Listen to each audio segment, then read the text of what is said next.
बरं 50 लाख दिले असते तर द्यायला पाहिजे होते. निवडणूक झाली, बोर्ड बिर्ड लावले, त्यातले ठरले 25 लाखावर. बरं 25 लाख देतो म्हटल्यानंतर त्या 25 लाखाचा खर्च येते म्हणून लोकांच्याकडनं 1.5 लाख रुपये परत वसूल करून घेतले. ते 1.5 लाख रुपये मी खाल्ले आणि शेवटी आता 5 लाखावर तो दुसरा उमेदवार आता सांगायला लागला इथं तुम्हाला उभा राहिला. तो गावात मला सांगा 50 लाख देणारा 5 लाख बी देत नाही आणि सगळंच बुडवतो, त्यांना मतदान देऊन तुम्ही काय करशील सांगा. अलकनंदा पाटलाचे जे मिस्टर आहेत ते राष्ट्रीय सैनिक आहेत, लक्षात घ्या. ती माणसं कधी चुकीचं बोलत नाहीत, चुकीचं वागणार नाहीत.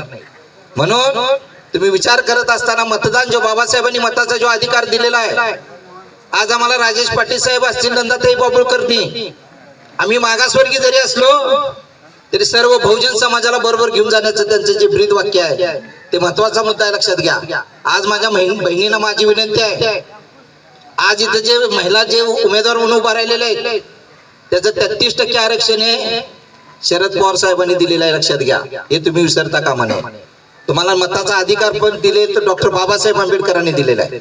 महात्मा ज्योतिराव फुलेंनी म्हटलं होतं, विद्येविना मती गेली, मतीविना नीती गेली, नीतीविना वित्त गेले, वित्ताविना शूद्र कचले. एवढे सर्व अनर्थ एका अविद्येने केलेले आहे.